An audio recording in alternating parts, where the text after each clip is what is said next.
Jesus.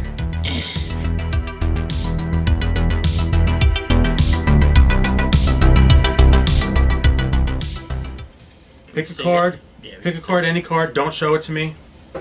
But take the card. I want you to memorize it. I'll turn away so you can show it to the camera. Wait, so I'm taking it and I'm showing it to the camera. That's right. Okay. Remember, Ted, pick a card, any card. Show it to the camera. Make sure you memorize what it is. You know what your card is. Yes. Okay, put it back in the deck. Anywhere.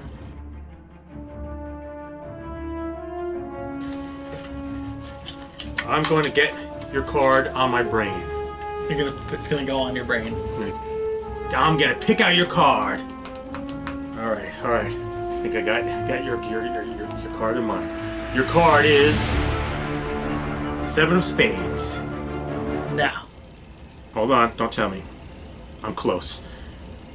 Your card is the 10 of diamonds. Now. Are you sure? Yeah.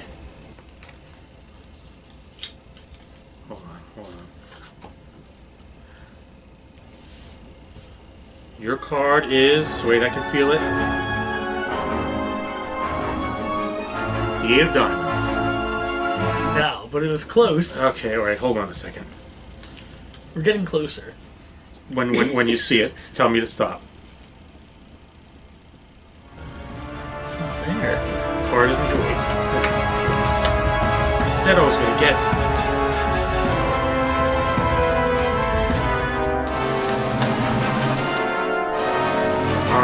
Now I have your card on my mind. Okay. Your card is now on my mind. It's on the line. I got it. Okay.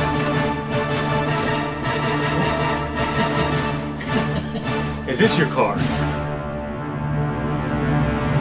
Yes, that's my card. Your card was on my mind. Yeah. I knew it. That was really good, actually. Just show it to the camera. That was a good trick. That was the best trick you've done. Okay. That was pretty cool. Oh, there you go. Oh, I think Oh, I pulled he a injured muscle. himself. I pulled a muscle when That happens when you do magic sometimes. Yeah, I get it. Welcome to the magic world of Blackstone.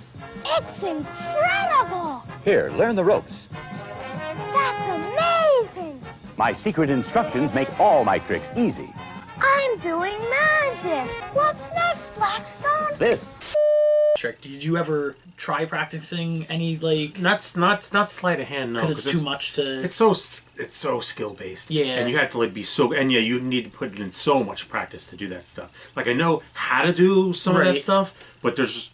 I'm not willing to put the work in to be able to do it. Hundreds of hours just so that you can... because you've seen these guys who can basically make cards appear in their hands and shit like that. It's incredible. I was addicted for a long time, me and the family, to watching Penn Teller's Fooled Us. Oh, yeah. And there was one guy, older guy with glasses, and he did close-up with 4 coins. Oh, yeah. He was terrific. And he, put him into a cylinder or something. Yep. And he literally sang to them at some point, "Don't even tell me that didn't fool you." Yeah. 4, that's that 4th coin. The little piece of cork instantly disappears, and don't even try to pretend that didn't fool you. And right over here... Yeah, that was a great performance. Yeah, 95% of the time, you know what's happened. Right. You're like, oh, okay. And with him, I was like, I don't know how. Even when you know what's going... I've watched that routine. I've watched his routine probably 4 or 5 times. And every time, you know what he's... You know, the effect that's about to happen, but I can't spot anything. I can't see what he's... I can't spot the stuff at all. Yeah, that's what's impressive. When the close-up magic that. Yeah, when someone fools you that way. I would love to be able to do that kind of close-up magic, but that guy spent his whole life doing that for that moment almost. Yeah, that's pretty crazy. I love that stuff. Especially the guys who they're doing sleight of hand, right? And you understand how it works, but you still can't spot it at all. Like the guy who got real big. I think he ended up going on America's Got Talent and all that. Shin Lim. He's very serious. Yeah, he tries to play that role. Yeah, but he's real good. I don't tend to like the overly serious magician stuff. Role. It's a little goofy, and so when I first saw him on Fool Us, and he first started doing that routine, I was like, okay, this is gonna be pretty corny. But then I just ended up being blown away. Like, oh wow, he's really good. Yeah, he's good at it. Yeah, I love magic stuff. You remember, like, back in the day, TV specials, like magic specials, were a thing. David Copperfield. Were on all the Such a time. big deal. Watch closely Wednesday for the all-new breathtaking CBS special, The Magic of David Copperfield. You'll be absolutely astonished by David and special guest Bill Bixby. Yeah, like vanishing the Statue of Liberty. So you know, it's neat though that it worked. Like, you know how he did it. Yeah, but I'm not a fan of that because it's trickery to the audience watching. It's not trickery to the people sitting there that are applauding. No, yeah. No, the stage just moved a little bit. Right. But the people on the platform, they said that the people that are on the platform moving could see the Statue of Liberty over here. But they wouldn't have, because they weren't necessarily paying attention to that. I guess not. Misdirection is such a big part of magic, where, because like, right, there's a classical trick and it's done in a million different ways, but you see this in like a lot of acts where something will go on stage and like the magician disappears or whatever, and then they end up in the audience. In the back, they come running out, yeah. And they can pull that off all the time, where like the magician is literally standing there amongst the audience. So I mean, yeah, so everyone's focused on the stage and the guy standing right next to you. Yeah. Yeah, but David Copperfield, like you were saying, that was such a... I remember that being the big event. Could you do that again, please? I remember him doing the mathematical trick where it's like, pick a card, any card on the screen. Right. And you would, like, you know, pick it, and everybody in the family picks it, and eventually everyone picked that one, because mathematically it works out, but it's still, like, a cool... Right. Especially doing it the first time, seeing it as a kid. He did the walking through the Great Wall. Yeah, remember that one too. Friday, it's the magic of David Copperfield in China.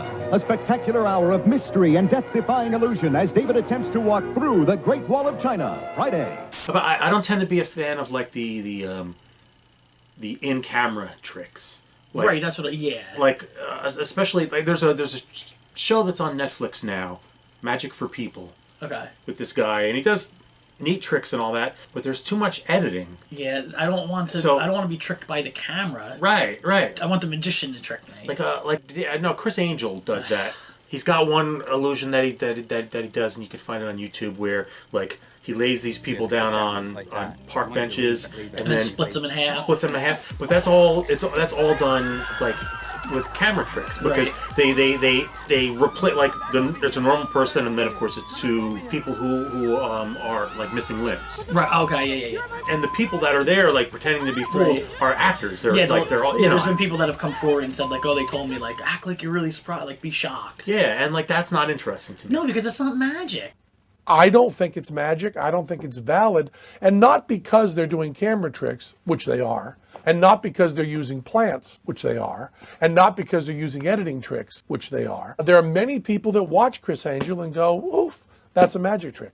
You know, it's not to me. That's why I like the Penn Teller show, because it's just, they're just getting up on stage and it's like, here's the magic. And they were, and I'm sure with you the same thing, when Penn and Teller first became popular when we were kids, that's when I really got into magic. Like, David Copperfield was like this corny guy who did things. Yeah, that stuff is cornball to me. And I didn't really care, but when Penn and Teller came out and they were like, we're going to show you how we do it.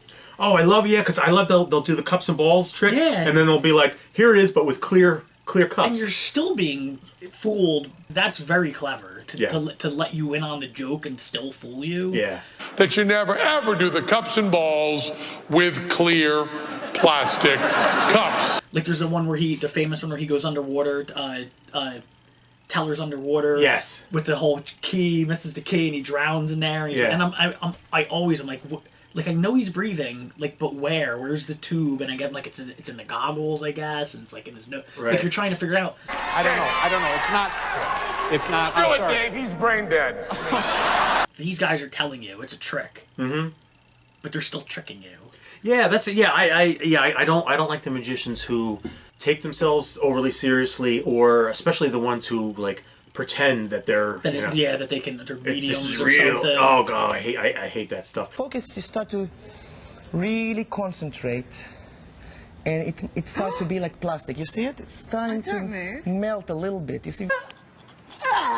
Bullshit? Some people aren't made for magic because they think it's like insulting their intelligence by like you're trying to get one over them on or something. Right. I had one friend who I learned this trick and I go to do the trick and he immediately was doing everything he could to like ruin it. Right. Enjoy. Just enjoy. It's just a fun illusion. Yeah. Like it's not like I'm smarter than you because I get like, insulted. Yeah, like that's not what it's about. It's just a fun illusion. Like I love getting tricked. I love like seeing a really great magic trick and just being baffled. Like how in the hell did they did they do that? I remember the Penn Teller special in the 80s, and you'll probably remember it was the one where he gets run over by the truck. Yes. Yeah. I remembered watching that and being like, I don't understand how they're going to do this. And then it running them over and being like, I don't understand. Yeah. Like your brain is trying to figure out as a kid. And then they show you. Yeah. And you're like, oh, that's so easy. I get it. It's easy, but it's so clever. Yeah. Like it's so clever that the things that they come up with. What do you think? Watch again. Only 2 more tires to see. Boom! Boom! What do you think? Trick truck, fake teller, reinforced chest, or other? To bring up magicians, I remember as a kid, and if you're the same, so you'll remember. Do you remember the Amazing Jonathan? Oh yeah. Him too. I loved him as a kid. Yeah. Amazing Jonathan. The Amazing Jonathan sort of deconstructed magic. He was like a rebel magician. I loved him. I performed in over 100 TV shows, made millions of dollars. He would like accidentally slice his whole mouth open, swallowing things. Yes, yeah. Or staple like cards to his own head, but he wasn't really doing it. Pretty cool, huh? And there's a really good one that you got to find. Mac King. He does the rope trick. Howdy, I'm Mac King, and this is the rope trick. And you've seen the rope trick where basically like the magician has a length of rope and they keep cutting him, but the rope isn't. It's always attached. Right. Yeah. And he does by far the best version of that I've ever seen. Huh. It's incredible, and he does it on he does a performance of it on Fool Us, and he's just so quick and goofy and witty, but then what he's doing with that stretch of rope and a pair of scissors is like it's mind-boggling. Where even if you know how parts of it are done, one is like how are you even pulling it off? Like I get what you're doing, but how are you doing it? Yeah. But then there are other parts where I still can't wrap my head around, like how did you do that? Like, Center. The ends are here, of course. The center's down here, but if we take the ends off, you can't find the center. No one knows where the center is till we put the ends back. There it is, right in between. Yeah, I thought about like getting some magic kits and all that, but half the time it's just like, the little trick boxes and that kind of stuff, and that's fun when you're a kid. Mm-hmm. But again, it's like, well, it's just it's a prop, like it's a trick prop. I'm doing magic. All right, so there was my magic trick. Eric's magic trick. My magic trick. Help sponsor Eric's magic learning by going to our Patreon at Nerd Out With Me. Yeah, maybe Dwellers. Maybe if there's more Patreon supporters, I'll get some more tricks in my repertoire. And he'll become the local attic magician. No, that won't happen. Okay, bye. We now conclude our scheduled broadcasts for today. Thank you for joining us. Good night. The correct answer is trick truck. We got 6,000 pounds of stage weights, 8,000 pounds of wheel weights, and we got 3,000 pounds of concrete all over this side to counterbalance the foam rubber tires. We're Penn and Teller, and don't try this at home.